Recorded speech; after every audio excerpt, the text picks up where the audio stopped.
Carl Peral Tricot, Silence. Et Silence Afrique Part, c'est des échanges que je fais avec des merveilleuses, des belles personnes à travers le monde. On couvre la culture caribéenne, la culture afro. Des fois, c'est des pistes de solutions pour essayer d'aller mieux.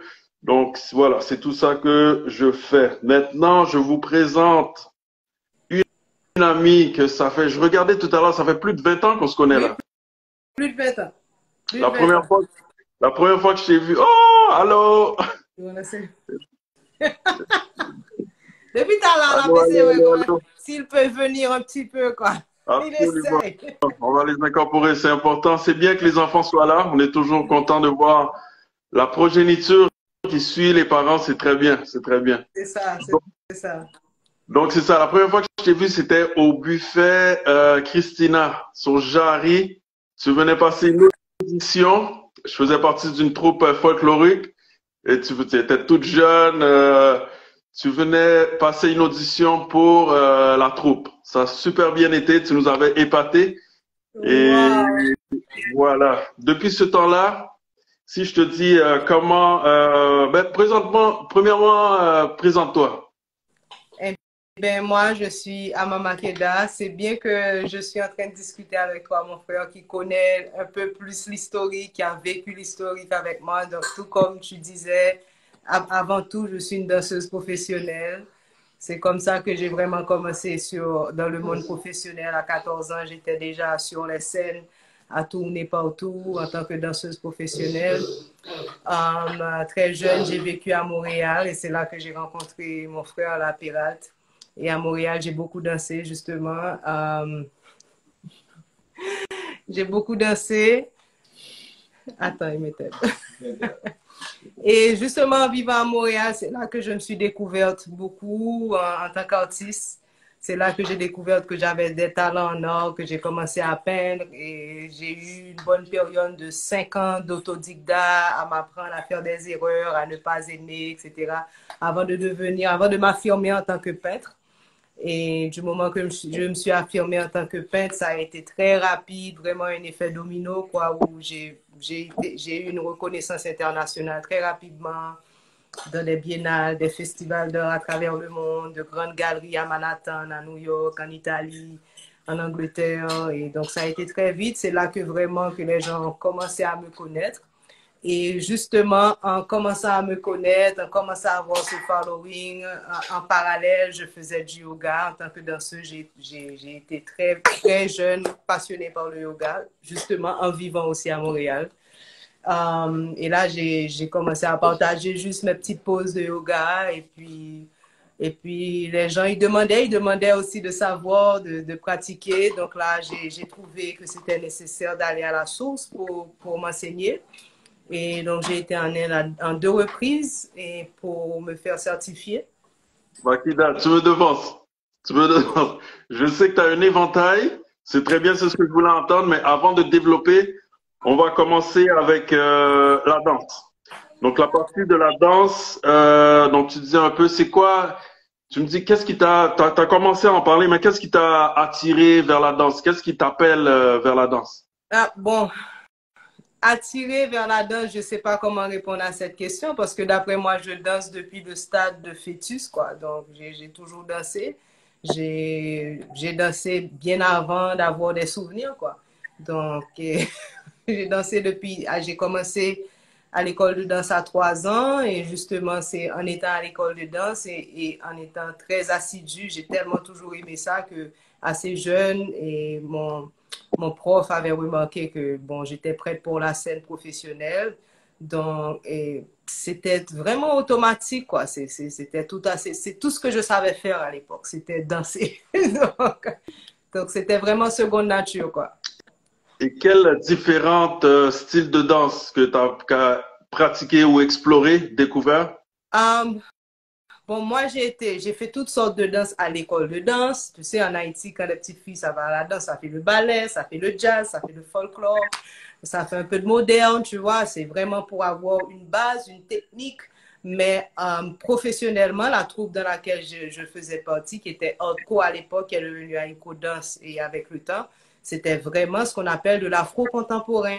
Donc, c'était vraiment des danses vaudou, des danses de Lakou, Haïti, les différents rites, parce que dans le vaudou haïtien, on a une multitude de rites vus par le fait qu'on vient de tellement de tribus en Afrique. Donc, on a le Ibo, on a le Congo, on a le Petro qui est un rite qui a été créé sur l'île, un rite qui est vraiment révolutionnaire, qui nous a amené vers cette bataille ou qui nous a rendu la première République noire. Donc, vraiment, c'est tous ces rites-là avec un aspect très contemporain, beaucoup de mise en scène, beaucoup l'aspect contemporain fait que ça traverse n'importe qui. Tu n'es pas obligé d'être haïtien pour ressentir ses émotions, pour sentir d'où ça vient, pour vraiment même sentir et voir la source dans laquelle cette inspiration de la source dont elle vient, quoi. Donc, c'est vraiment ça. C'est vraiment intéressant. C'est important de dire que les rythmes qu'on joue, moi je suis percussionniste et les rythmes, quand j'essaie d'expliquer, c'est des rythmes qu'on joue depuis plus de 500 ans. C'est des rythmes qui viennent de l'Afrique et qui ont été mélangés avec les Haïtiens, les Taïnos et tout ça. Donc, c'est vraiment riche comme culture. Et si je peux partager, quand j'ai été au Bénin, j'ai été vraiment agréablement surpris que nos rythmes, ce sont des peuples là-bas. Exact. Comme Ibo, c'est un peuple, Nago, c'est un peuple. Donc, vraiment, tu me disais que tu as de la famille présentement au Bénin. Tu me disais que tu as fait beaucoup de voyages et je te souhaite vraiment, je sais que c'est pour bientôt, mais tu m'as dit que si tu y vas, peut-être que tu reviendras pas. C'est ce que je te disais, tu vois, c'est que j'ai visité 25 pays sur la Terre et j'ai jamais mis les pieds sur l'Afrique, tandis que je suis tellement africaine dans mon essence, dans mes croyances, dans mes idéaux. Et je dis que les esprits ne veulent pas encore parce que du moment où que je mets le pied en Afrique, peut-être que je quitte pas, hein, je reste là parce que je dirais, bon, ok, là, je suis finalement revenue à la maison.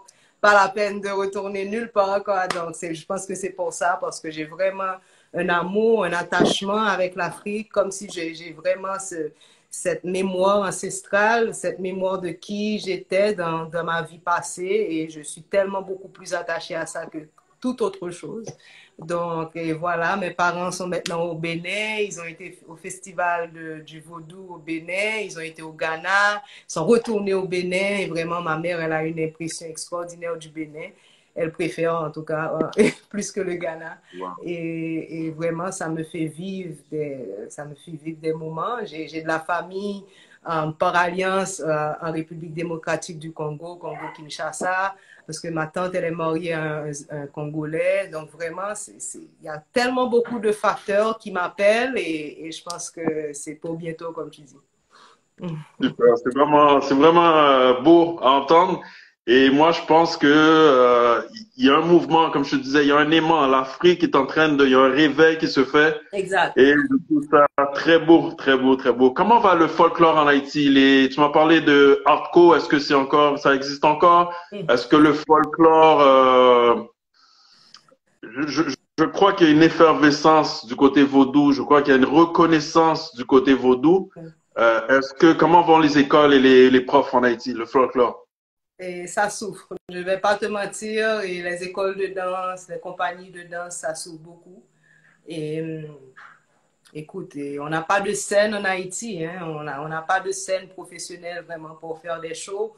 Donc, même lorsqu'il y a des shows qui se font, c'est des morceaux qu'on essaie de coller pour créer quelque chose dans un hôtel qui n'est pas vraiment un espace adapté à faire un spectacle, ou dans une cour pour être un peu plus créatif, pour aller vraiment dans l'aspect installation contemporaine et vraiment que je pense qui marche bien avec notre situation là présentement, parce que comme je dis, on n'a pas de scène, on n'a pas vraiment un développement de techniques d'éclairage, de techniques de scène, de techniques de son sur la scène, et tout ça, c'est tout ça qui marche ensemble pour rendre un spectacle riche est vraiment contemporain et dans le niveau que moi, en tout cas, j'ai été formée, dans le niveau dans lequel moi, j'ai décidé de danser. Mais tu as une jeunesse qui est vraiment motivée, qui essaie de leur mieux, de participer à toutes sortes d'événements pour se faire voir, juste pour monter sur une scène et vraiment pour exprimer ce qu'ils sont en tant que danseurs. Mais je te dis franchement que les écoles souffrent et n'importe quelle instabilité politique fait que même les écoles classiques ne marchent pas. Donc, allez voir les écoles de danse, ils en souffrent aussi. Donc, voilà. Mais vraiment, comme tu dis, il y a une effervescence dans le vaudou. Le vaudou commence vraiment à prendre sa place et je pense que tout a été prophétisé. Tout se passe dans ce moment pour une raison. C'est cette même effervescence qui se fait en Afrique, elle se fait aussi en Haïti parce que Haïti, c'est l'Afrique c'est Haïti. Et donc, vraiment, en termes de notre identité, de ce qu'on est, là, maintenant, ça commence à faire surface parce qu'il est temps.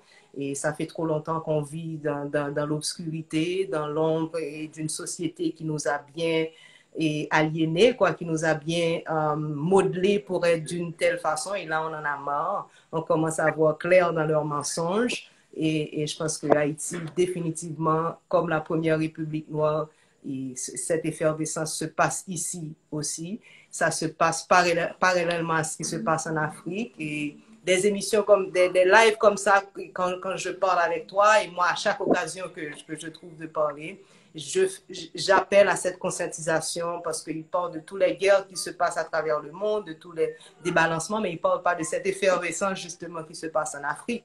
Tu sais, parce que pourquoi ils n'en parlent pas? Parce qu'ils savent que nous aussi, nous sommes Africains. Et du moment qu'on prend cet élan, eh bien, ils perdent le contrôle, quoi.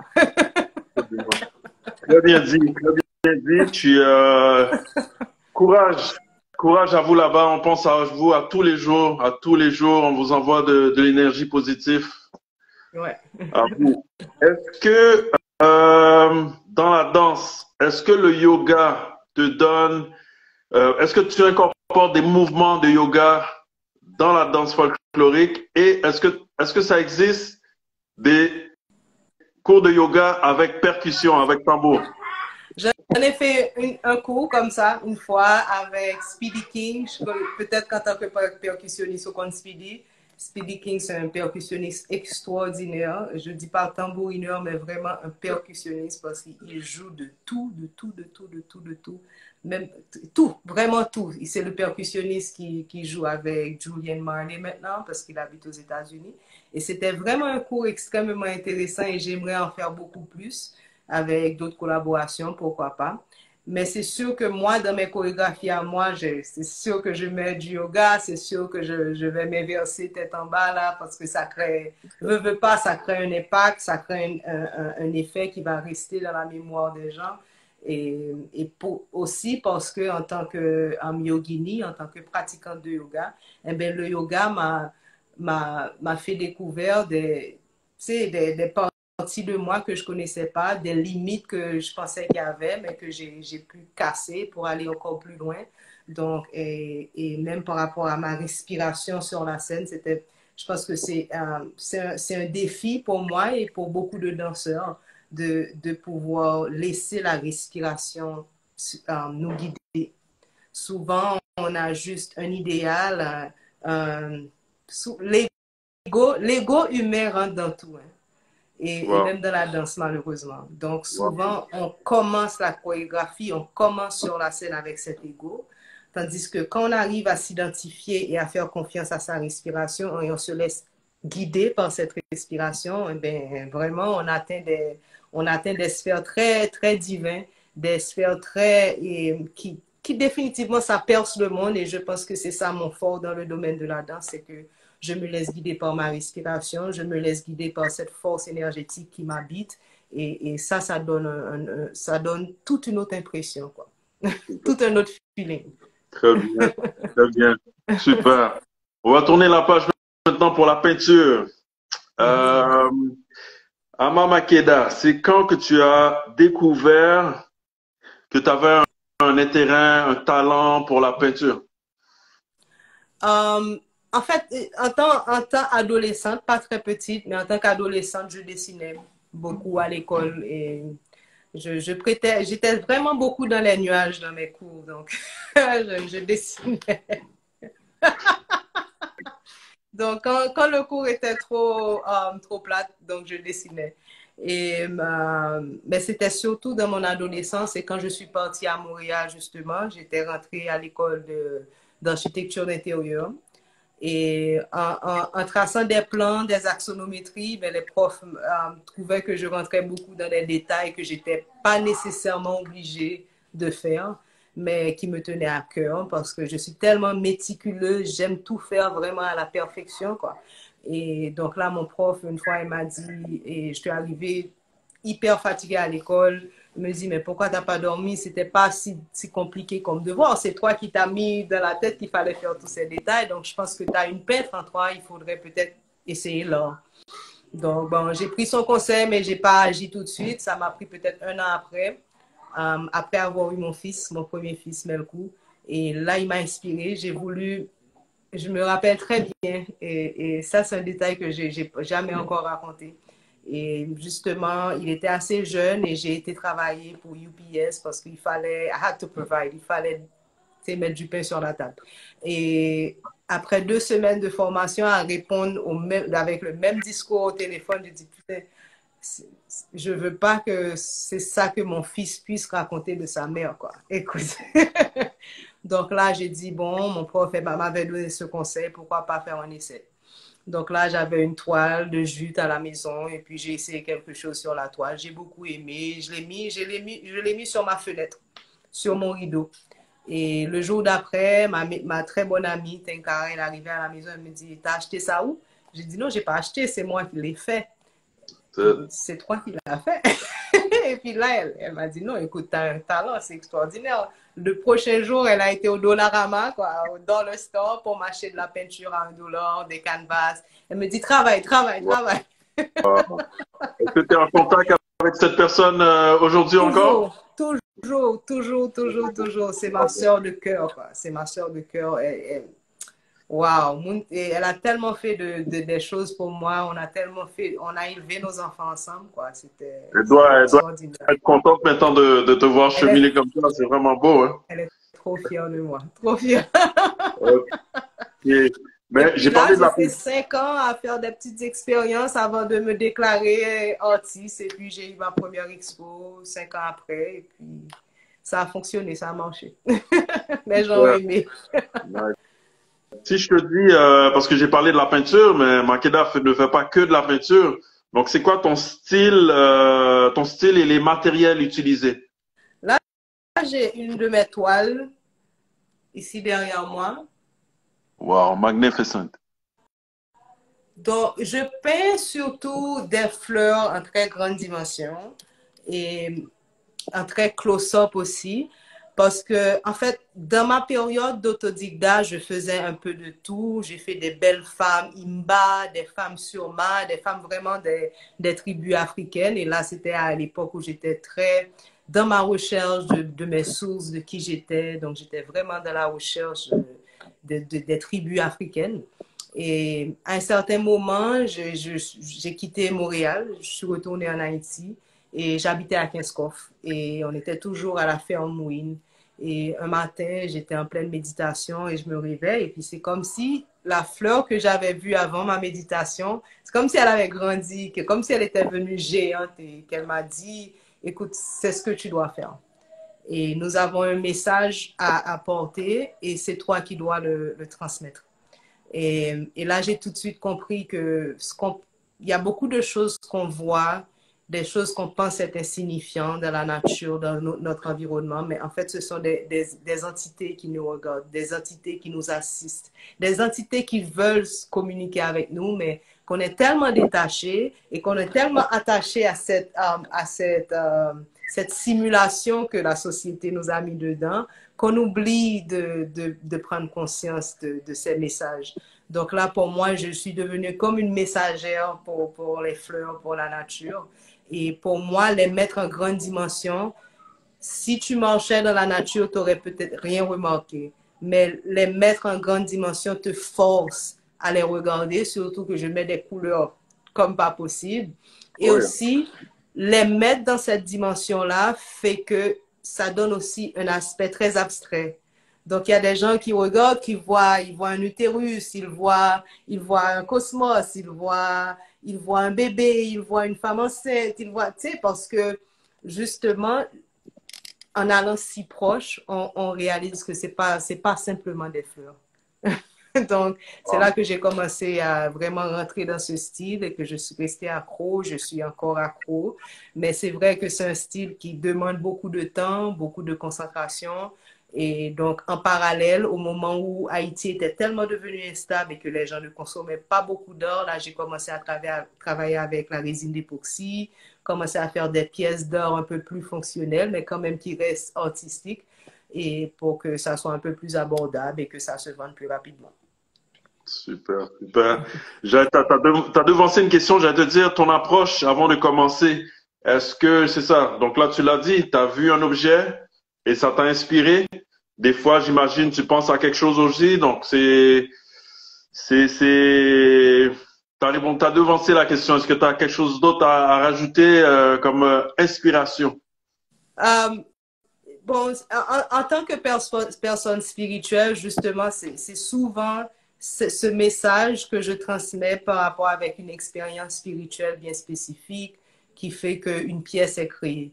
Tu vois, et c'est pour ça qu'il y a des moments aussi, il n'y a rien qui se passe parce que et cette symbiose, cette connexion, elle n'est juste pas là.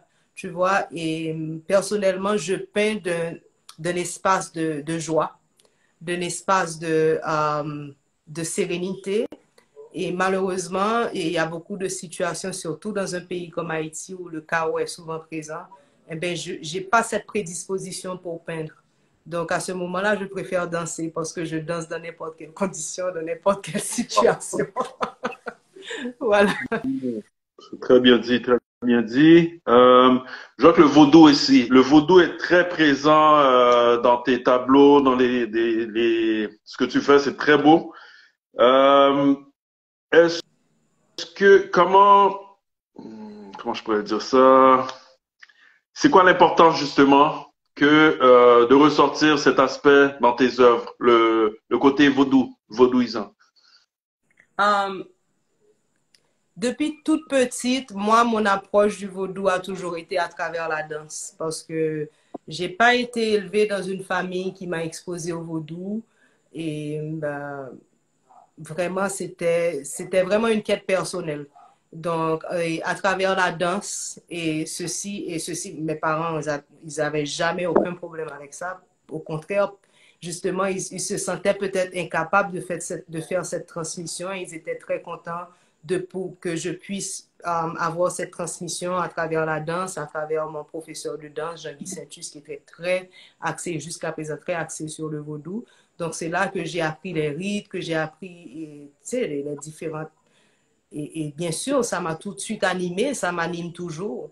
Et je ne suis pas initiée dans le vaudou, je suis initiée dans l'ancien ordre égyptien, je suis initiée dans la Kabbale, je suis initiée dans beaucoup d'ordres mystiques, mais je ne suis pas initiée nécessairement dans le vaudou. Et pour moi, l'ancien ordre égyptien m'a donné une compréhension beaucoup plus profonde du vaudou. Parce qu'il y a vraiment une connexion directe entre l'Égypte, c'est pas l'Égypte en fait, c'est Kemet, entre Kemet et la structure du vaudou en fait, tu vois, et c'est vraiment la même structure si on regarde ce qu'on appelle les oracles, les lois, les dieux, et c'est vraiment cette même structure, ils sont structurés de la même façon, sauf que bon, c'est sûr que dans le vaudou haïtien, on est plus concentré sur une myriade de lois, cette même myriade de lois qui nous a donné cette libération il y a plus de 200 ans.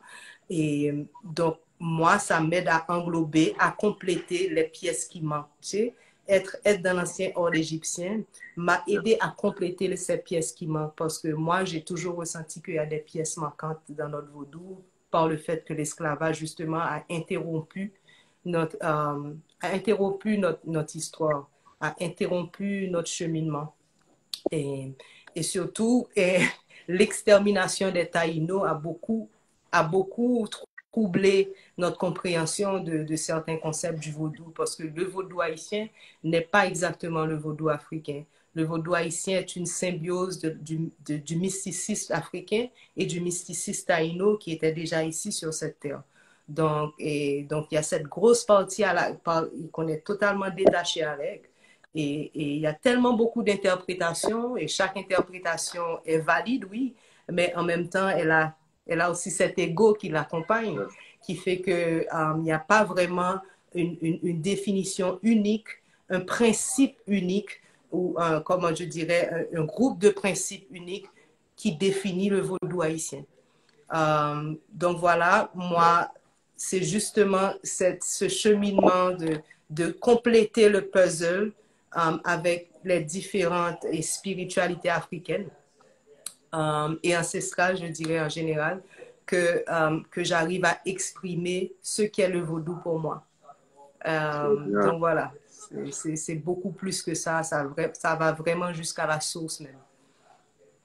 Très bien. Comment tu aimerais que le public voit tes œuvres? Et si tes œuvres, ils ont beaucoup de pouvoir, ils parlent, ils témoignent.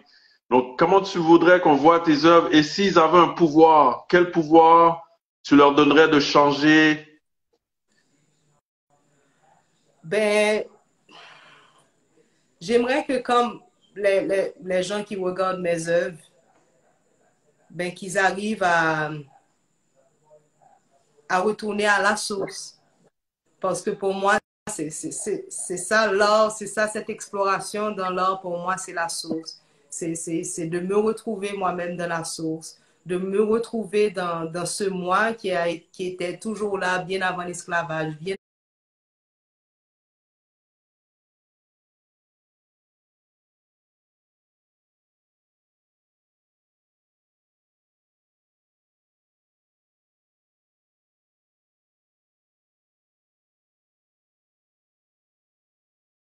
des civilisations. Donc, c'est d'aller vraiment dans la source, dans le ressenti de ce qu'on est vraiment et d'avoir confiance dans cette source et de laisser cette source nous guider, tu vois. Donc, quand je mets une fleur devant toi et j'aimerais que tu sois inspiré à être plus dans la nature, à faire plus de bien dans la nature, à conserver, à régénérer la nature, à régénérer nos sources, régénérer nos montagnes, régénérer nos arbres, régénérer nos terres.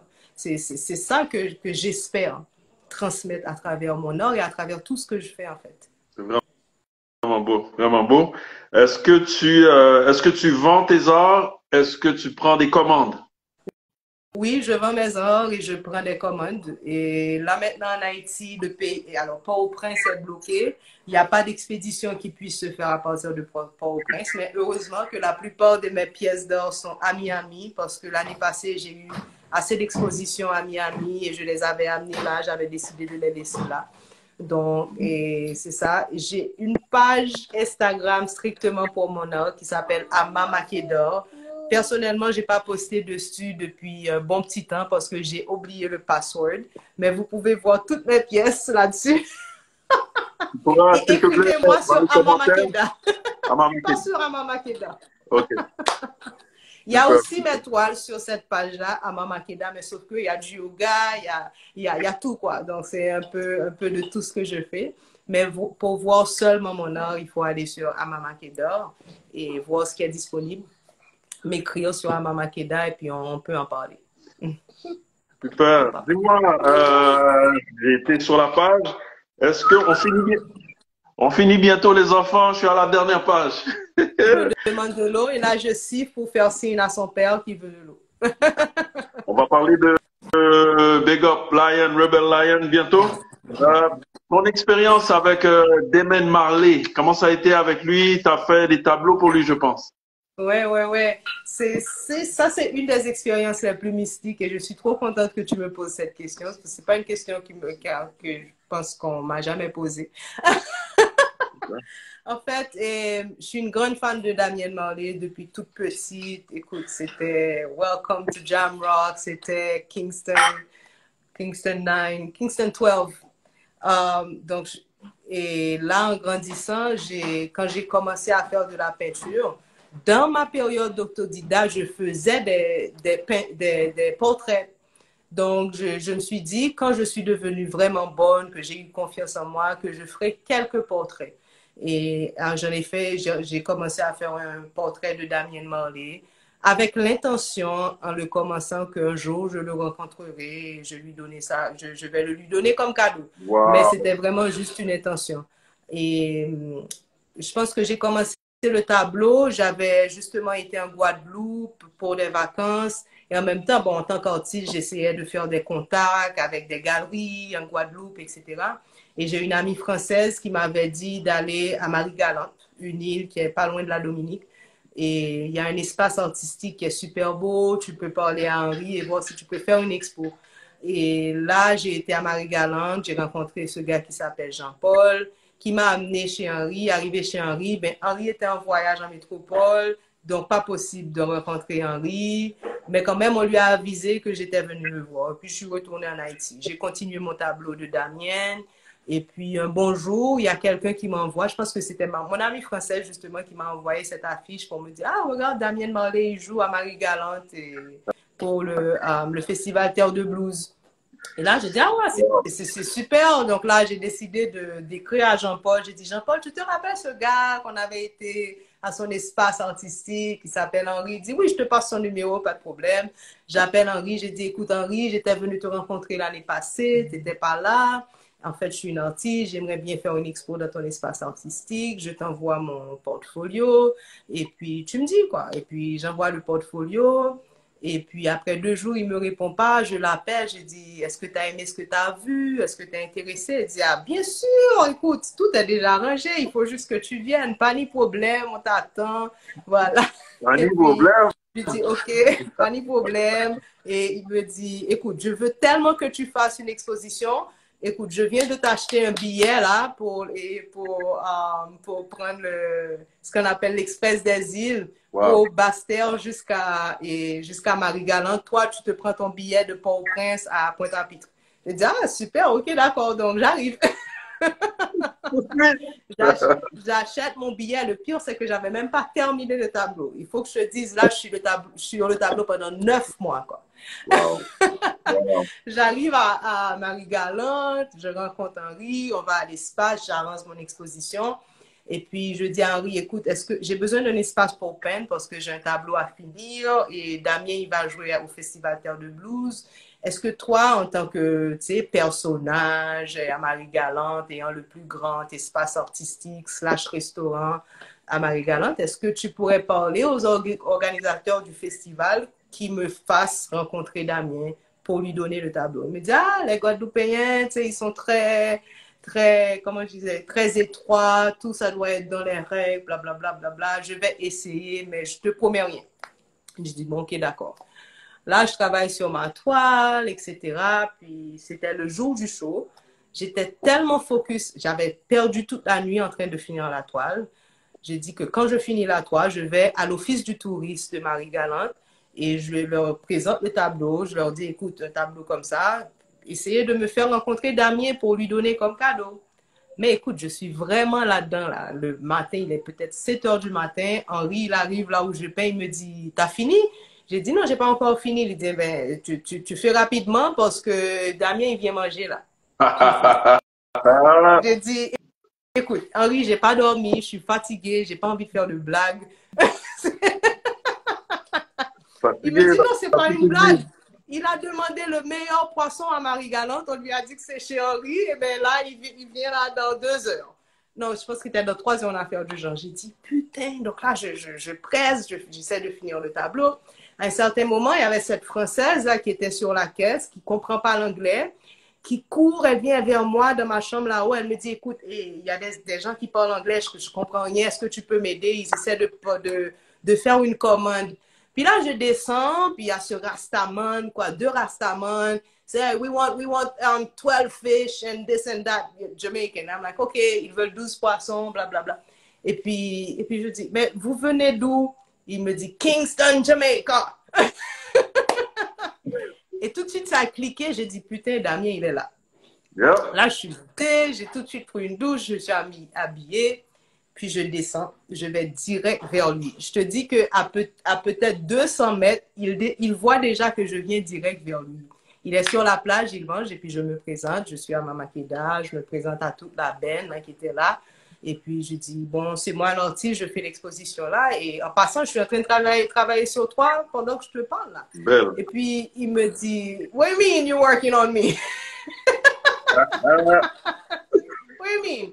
I'm like, OK, oui, je suis artiste, donc je fais un tableau de toi, etc. Elle dit, ah ouais, j'aimais trop voir ça. Et puis, je dis, je vais chercher la toile, mais je te dis, je t'avise, elle n'est pas totalement terminée et je vais la chercher. Donc là, je vais prendre la toile, j'ouvre la toile, il est impressionné. Il me dit, c'est pas terminé, mais tu vas mettre quoi encore?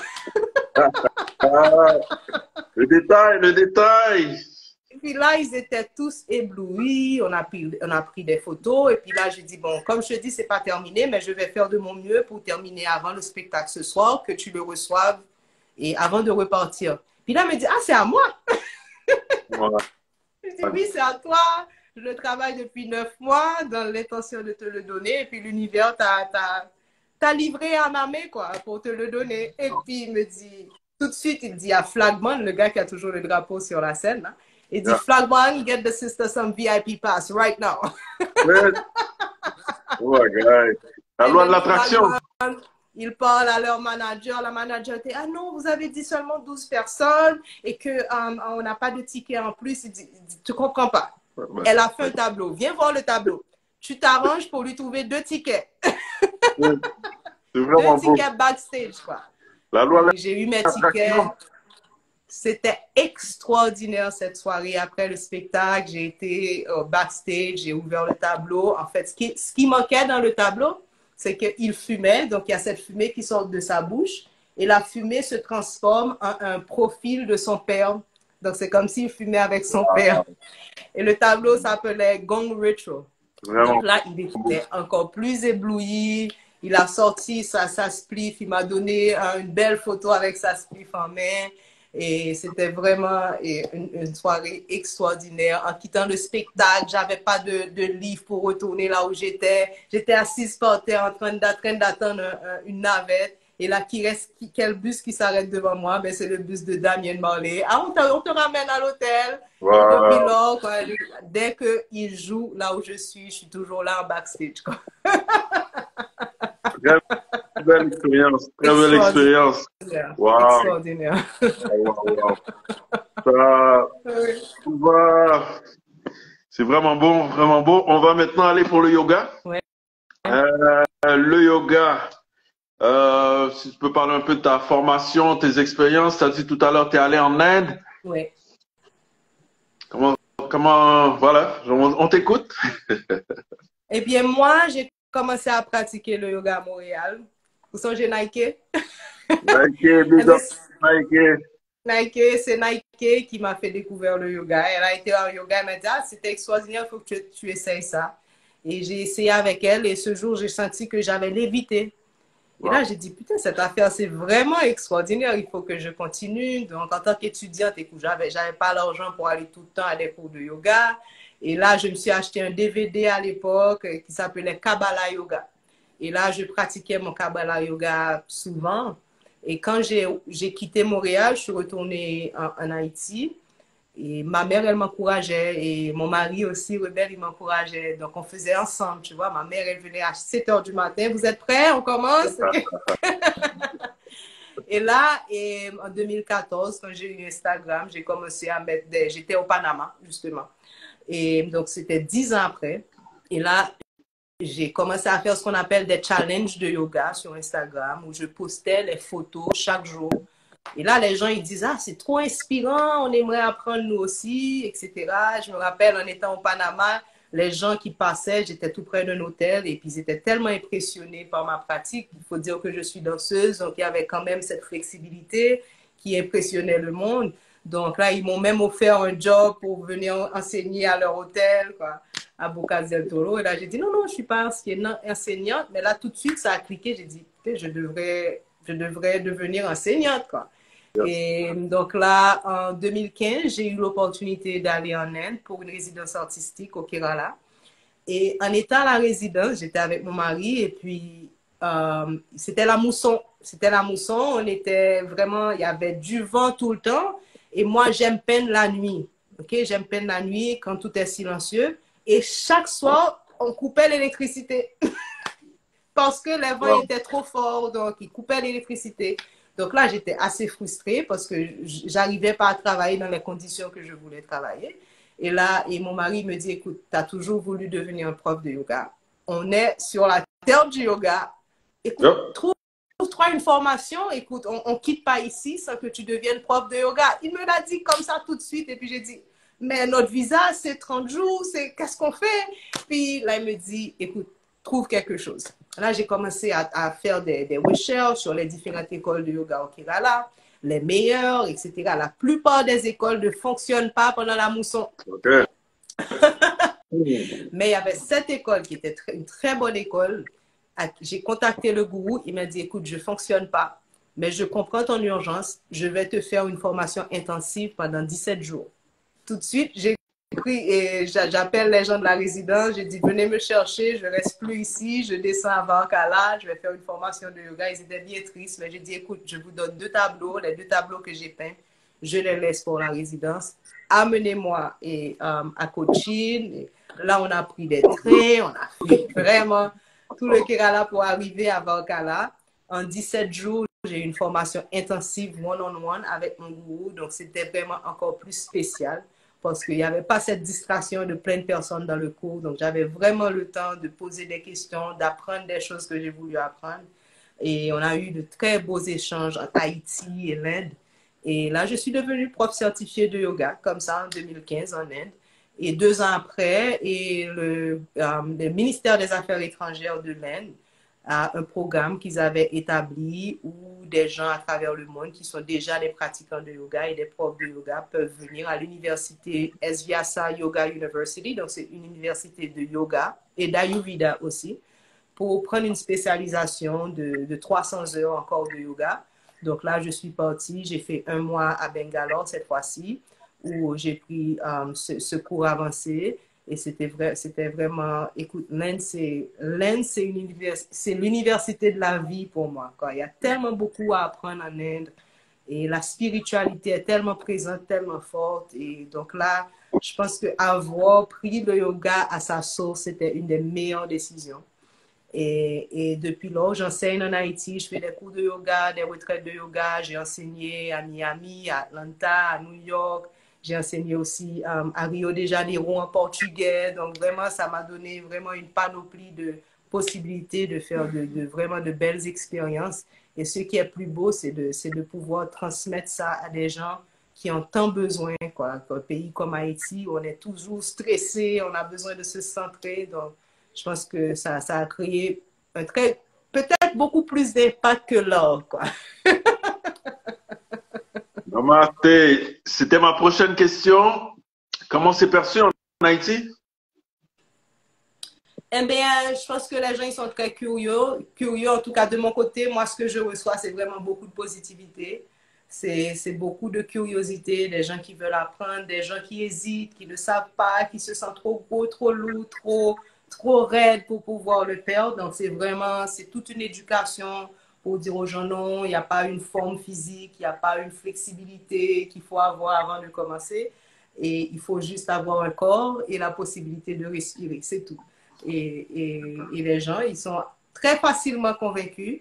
Bien sûr, écoute, dans mon expérience, j'ai travaillé avec des organisations chrétiennes qui sont un peu plus réticents par rapport au yoga, mais du moment qu'ils font l'expérience, ils disent, ah oui, moi, je me sens bien, écoute, je ne vais pas te convertir, hein, c'était juste pour te rendre le meilleur chrétien que tu es déjà, quoi. Ouais, ouais. Et, Makeda, écoute, l'heure avance, je sais que les enfants sont en arrière. Je veux juste terminer. Tu vas me mettre en contact avec ton cher mari qui est Rebel Lion ou Rebel Lion Rebel? Lion. Oui, Rebel Rebel Lion. Lion, yes. Donc, si tu peux juste nous introduire Rebel Lion et vous avez ensemble, il est apiculteur? Oui, en fait, il est apiculteur et depuis 2019, il est dans l'apiculture. En fait, Rebel Lion, c'est un artiste, c'est un chanteur, compositeur, musicien de reggae, roots reggae en Haïti, l'un des rares parce qu'en Haïti, il n'y en a pas beaucoup. Et quand je dis roots reggae, vraiment dans l'essence du reggae, dans des paroles très profondes, pour éduquer les gens, pour éduquer, faire cette éducation que l'école ne fait pas, que le système ne fait pas. OK? Et par la suite, Rebelle a toujours eu cet amour pour la nature, donc il a toujours aimé l'agriculture et tout ça. Bon, moi aussi, mais peut-être un peu plus lui-même. Et là, il a eu 2 formations en apiculture. En 2019, il a eu sa formation formelle en tant que telle. Et il est devenu apiculteur et ça, vraiment, il a réalisé que c'était sa passion. C'était vraiment là qu'il fallait être, quoi. Et depuis lors, il travaille dans l'apiculture, il fait l'éducation, il travaille dans les universités pour apprendre, pour former des jeunes apiculteurs. Il sensibilise les gens à la conservation de ces pollinisateurs et de notre biodiversité. Et aussi, il est dans l'agriculture régénérative syntropique et il fait des formations là-dedans aussi. Et donc, vraiment, c'est un ambassadeur pour l'environnement, en fait, pour l'environnement, le bien-être de l'environnement et de tout ce qui vit dedans, quoi. Makeda, continue de briller, continue de partager ta lumière, continue de nous illuminer. On aime ce que tu fais, on adore ce que tu fais et longue vie. Aïe Bobo. Aïe Bobo. Et puis, à quel contact. Merci un peu, frère. Ça fait vraiment plaisir de se reconnecter là. Après toutes ces années de la scène à Montréal, à ce live là maintenant, c'est beaucoup d'émotions là qui remontent, donc ça fait vraiment plaisir. Super. Merci beaucoup à Makeda. N'a pas allé. Un peu l'amour, frère. Aïe Bobo. Aïe Bobo.